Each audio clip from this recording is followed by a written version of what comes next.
Hi, Chris. I'm delighted to introduce Chris to the Perfume Society community because I've known you a wee while now.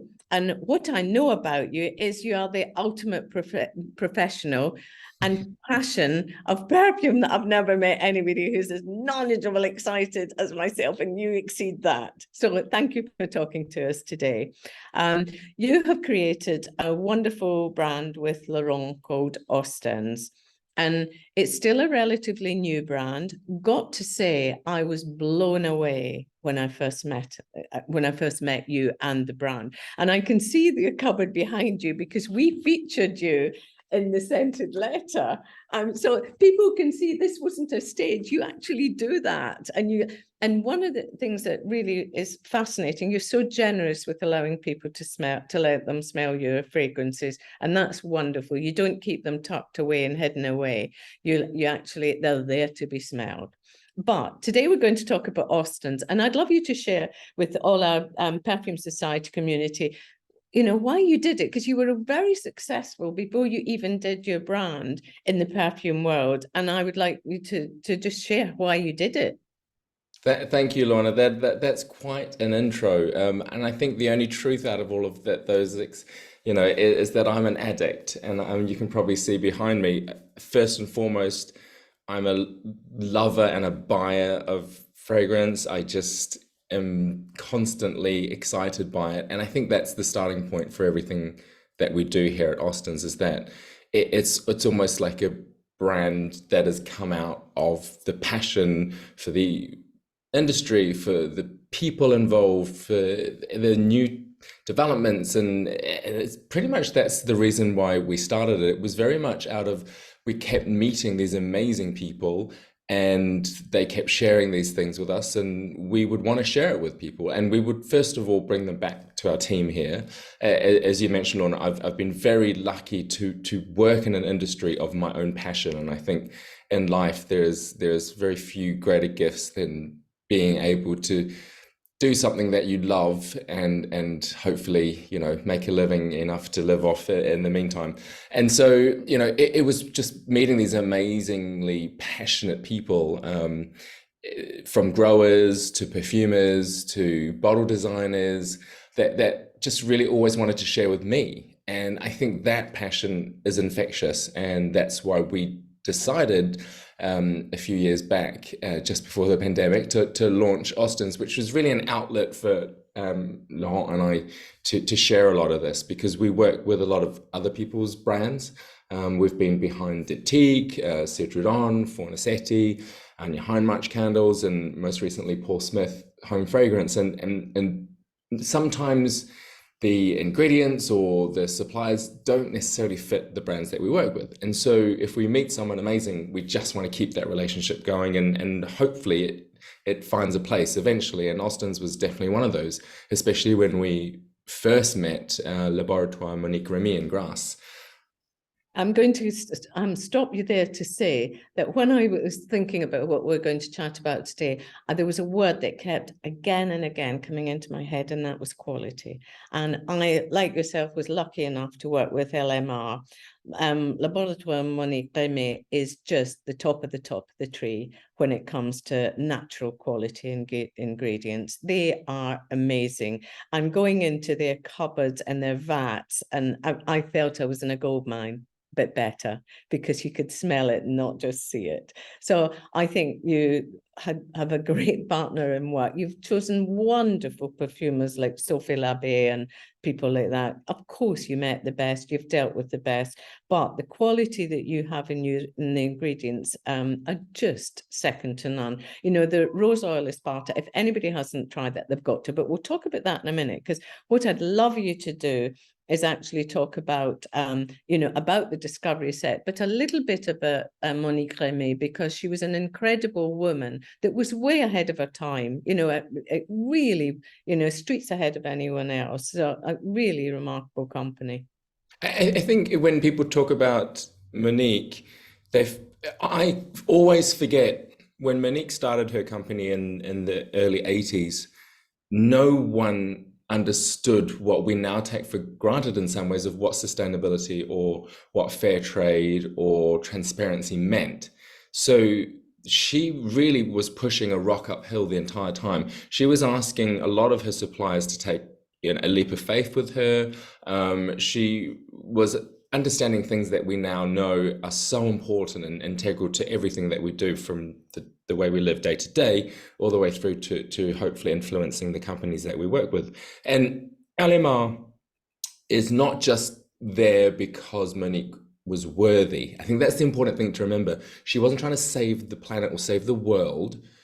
She honestly says she believes in fair trade, sustainability, transparency, because if you look after the people and you look after the planet, you get a better ingredient. Yeah. So her starting point was that the juice is better if you look after the plant. And that was her starting point when she first started. And she went, without setting up a formal business, she went to perfumers like Jean-Claude Helena and Jacques Paul, Chanel and Hermes, and said, if I can guarantee you this quality of rose, for example, from Turkey, from Esparta, would you give me an order? And that's how she started her business. And I think that is what inspired me so much, is that when you smell the ingredients, for me, it was like a born again moment of like, oh, that's what it's supposed to smell like. I didn't grow up with the raw materials in front of me. I'm not a trained perfumer. I don't have that background. So for me, the moment, and the first ingredient I ever smelt at LMR was the rose oil Esparta. And prior to that point, I thought I hated roses. I thought it was granny, dusty, old-fashioned, not very modern, and certainly not very me.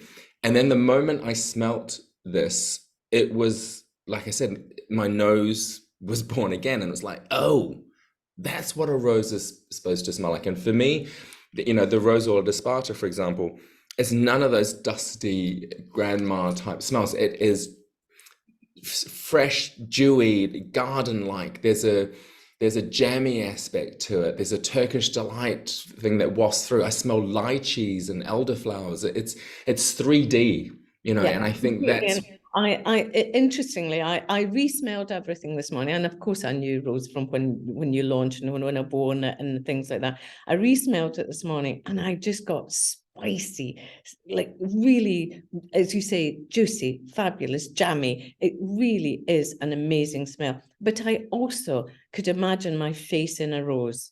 And that, for me, we've got a rose garden in the south of France, and I can smell my garden in that as well. And that's what really excited me, because it wasn't cloying, it wasn't heavy. It's still light and fresh and exciting and brilliant in a funny sort of a way. You can almost smell it shining. And like, if you ask any, famous chef in the world, they'll tell you without great ingredients, there's no point in doing what they do. I remember talking to Hélène de Rose, the chef that has a restaurant here in London as well as in Paris, and she says, I don't make any decisions about what I'm going to make until I've seen the ingredients and I've tasted it raw. And I think that's when I realized that there was potentially something that we wanted to offer that wasn't available on the marketplace, which was letting the end customer, me, you, smell the raw materials, but also then smelling the creative jump that perfumers go through. We gave the rose oil Sparta to the amazing perfumer Dominique Ropion, who, for those of you who know him, he's in my opinion, the master of the modern rose. He's behind things like Portrait of a Lady by Frederic Malle, I believe Flower Bomb by Victor and Rolf. So think fragrances that have really changed the landscape when they launched. And so I remember chatting to him about this rose oil of Sparta after I came back from Alamar and Grasse and his office in Paris, and he was like, Chris, of course, these are the best ingredients, and I wish I could use them more.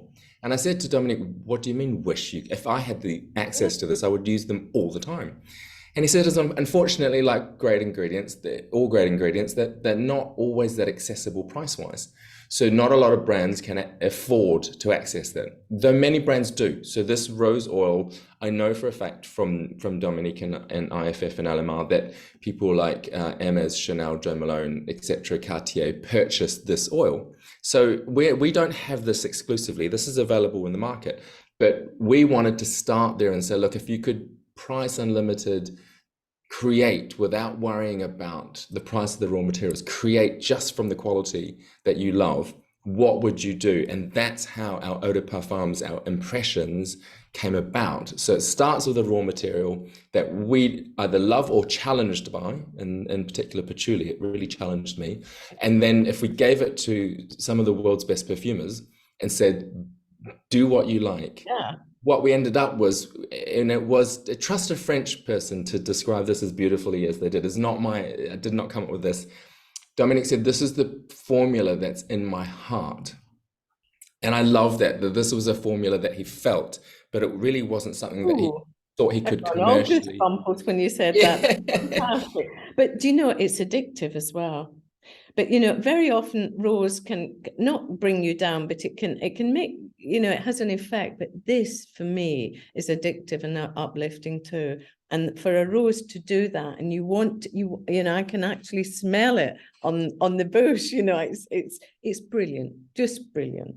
It's voluptuous. It's just gorgeous. I love how you close your eyes when you smell. I always think, like when people taste and they close their eyes, that's the moment of pure joy or pure emotion. So, but I keep smelling it. You know, I haven't had this away from me since I picked it up, and I've just smelt it, so it will just develop and get better and better as we go on. Shall we? Do you want to talk me through the others? Because yeah. So this is our discovery set, which I believe is available on the Perfume Society, as well as on our own site, and it was a response to all of us being stuck at home at a certain point in time in history, and me wanting to get out the experience of being in our store in your home, and without the pressures of you know, someone at a department store spraying you and asking you a million questions and trying to make a sale.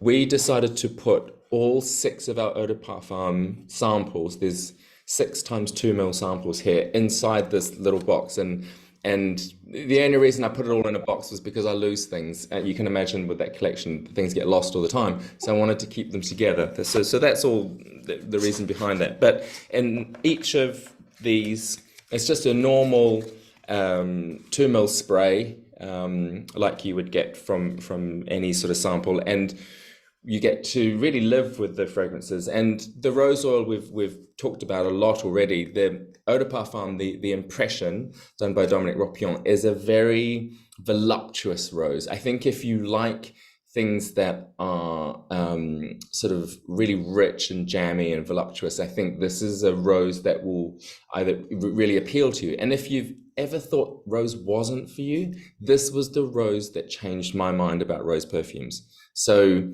I'm in agreement with that. It was a little, dare I say, it's not a traditional feminine pretty rose. I think there's plenty of versions of that in the marketplace that I love. But we wanted to do something that was slightly earthier, slightly dirtier. It's got a little bit of that Marrakesh spice market feel in the base, but it's definitely alive. My mum's a florist, and I grew up around flowers, and I think, you know, I don't speak French very well, but everyone's always very surprised that I remember all the names of the plants in French, purely because, you know, of the Latin in my mother. So I think this was the one that I tried to keep her in mind, of that freshness of cut flowers. Yeah, that's very much behind that's probably why I'm saying I can smell the bush. You know, I can put my nose in and I can smell it. But you've forgotten something really special about these little samples. What I think is really useful to people getting a sample is smelling it. As you say, close your eyes, think about what you're smelling, and then read it, and then read what's in it, because that's really important, because it really begins to help you to understand what you like, the notes you like, what you don't like. But this is fantastic. But this is what I mean by everything comes from the fact that I buy this category, I buy this product. And so when I made something here, I wanted those questions that I normally have when I'm given a sample answered. And so we talk about the perfumer there, we talk about the notes, we talk about inspiration, and you get to smell it at the same time. So hopefully it's like being in a store. But it's really important to smell it and look at it, because I surprised myself this morning. Because if I'm honest, I always thought I liked cedarwood heart more than cashmere and velvet, and I'm wrong. I now prefer cashmere and velvet. Maybe it's because it's the 14th of February. I don't know. But I smelled it and I just thought, wow, I'm Well, now smelling. that you've mentioned cashmere and velvet, this is so our brand is based on ingredients, but that doesn't mean it's only based on naturals. Because my belief is that modern perfumery is nothing without both. And you can get great quality molecules, synthetic molecules, as well as great quality naturals. And so cashmere and velvet is a captive molecule by IFF, which means that only they can use it, and people who use them to create formulas. And it gives everything, it's got the best name because it gives everything that's in it a feel as if it's been wrapped in cashmere.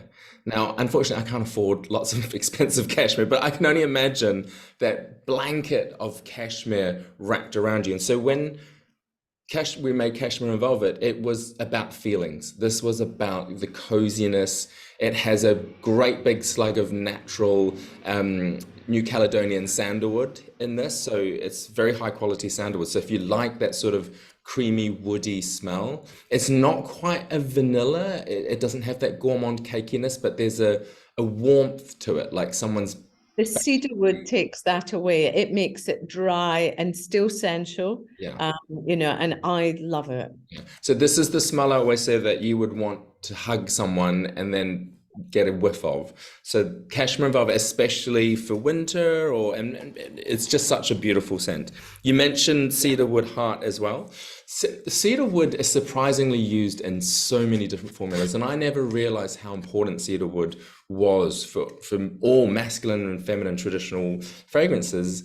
And we had Alexis Dedier, the perfumer here, create a I call it a modern classic, and I know that's such a naff marketing term, but this for me smells like a suit that's been handed down to you from your grandparents, grandfather, grandmother, and you've had it tailored to fit your body. So it's perfect for you now, but there's a real history behind it. So it's got that lovely pencil shavingness from the cedarwood, but a warmth. So it's called cedarwood heart because it uses the part of the cedarwood oil that is from the heart, which is less acrid. So it's not like wood workshop. It's just got that lovely, like you've hugged a tree. I know that sounds a bit funny, but that's perfect.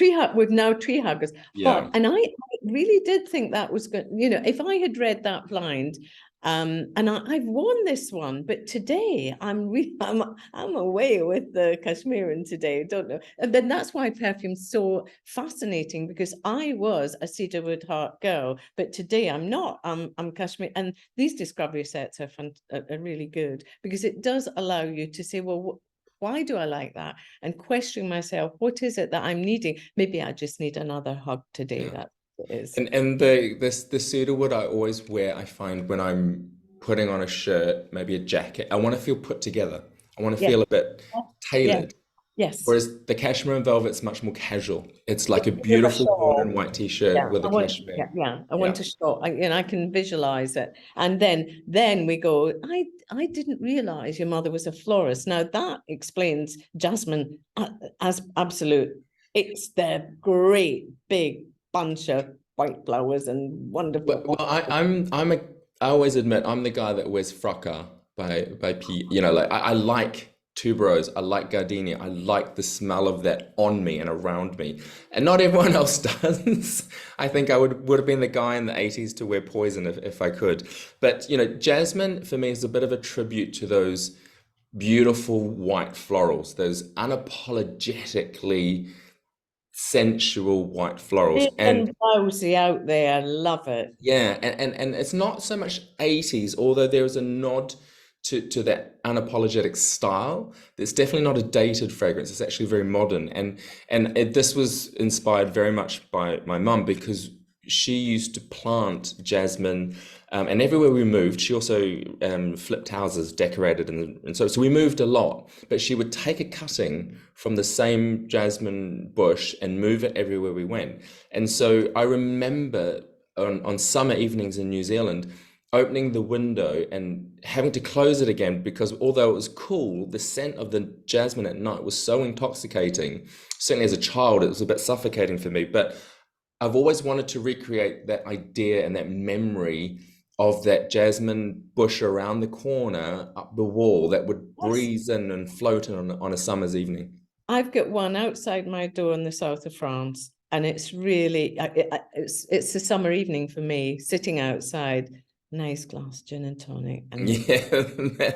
it really does remind me of that. It reminds me of I had a datura tree as well, and it's these big white flowers that it does remind me of a summer night in the south of France. So it's a feel good fragrance for me, this jasmine absolute. But again, not cloying. That's why your fragrances are very modern and very today. Although you're using top quality heritage ingredients, you've got a modern there that's pretty special. Love it. I think with Bruno Jovanovic, the perfumer here, he kept it modern because there's a cologne-like heart to this formula. It feels fresh, and I wore it a lot myself in summer, and typically people wouldn't know it was jasmine. They'd be like, it's just a fresh smell. So I think he's kept that liveliness. It's a hard way to describe, but it feels alive again. The Yeah. flower feels like it's not been sitting in a vase for days. It's very much There's a alive. sparkle. There's a sparkle to it as Yeah. well. Yeah, definitely. Now, you said you had the patchouli 1 and 2. Tell me more. So patchouli, I've always been quite challenged by. Laurent, my creative partner, he loves patchouli. He loves that dark, dirty, medicinal 70s quality to it, but it's really challenged me. And so we wanted to use this ingredient purely because it was something that I wanted to understand because it is one of the most important ingredients in perfumery, full stop. And so, funnily enough, when we went out to our perfumers, we said, well, who wants to work on patchouli? And two perfumers put their hands up, two very different perfumers, and they said, let us have a go. And the reason why we have patchouli 1 and patchouli Yeah. 2 is because Very different. from the same ingredient and the same inspiration point, two different perfumers went in two totally opposite directions.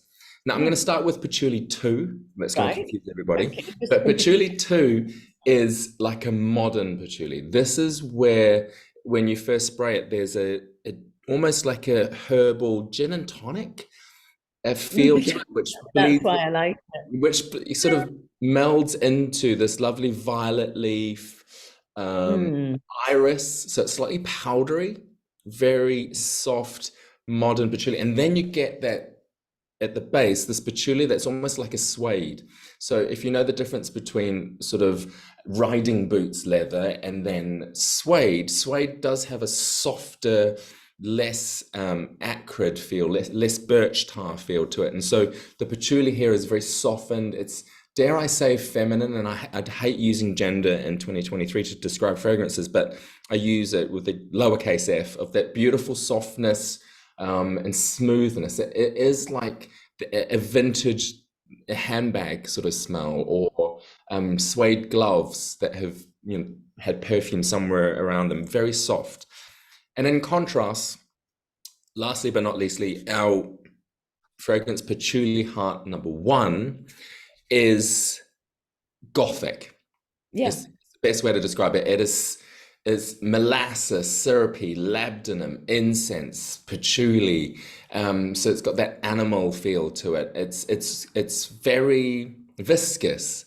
If I was to use a description, it's got that sort of amber color feel to it. Yeah, I agree. But it's interesting because for patchouli, this is the smell I was expecting, if that makes sense. Patchouli number 1. Number 2 is just patchouli number 1, but more elegant in a funny sort of a way. So for me, that's day to night patchouli. Yeah, and interestingly, you've picked up Patchouli Heart number 1. I find it very difficult to wear during the day in summer with jeans and t-shirt. This is black tie. This is little black dress. This is going out to a masked ball, Claridge's foyer, Christmas party. I know we've sort of passed that sort of season, but it's very much a going out fragrance, which I love, that there's so much here in our collection to cover different sort of personalities. I've had a ball today because I've re-looked at them, and I've challenged myself amazingly, because what I was expecting didn't happen, and I loved it. Thank you so much, Chris.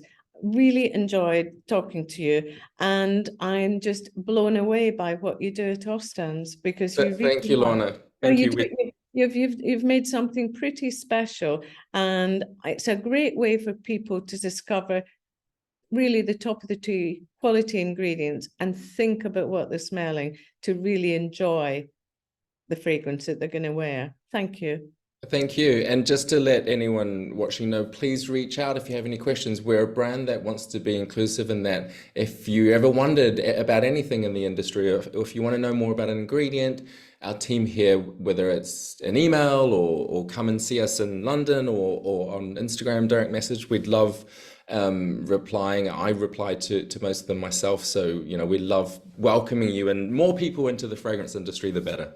That is so true. And that's why you are so generous, Chris, with your fragrances, with your information. You want to share. And thank you for sharing Ostens with us. Thank you, Lorna. Great to see you again.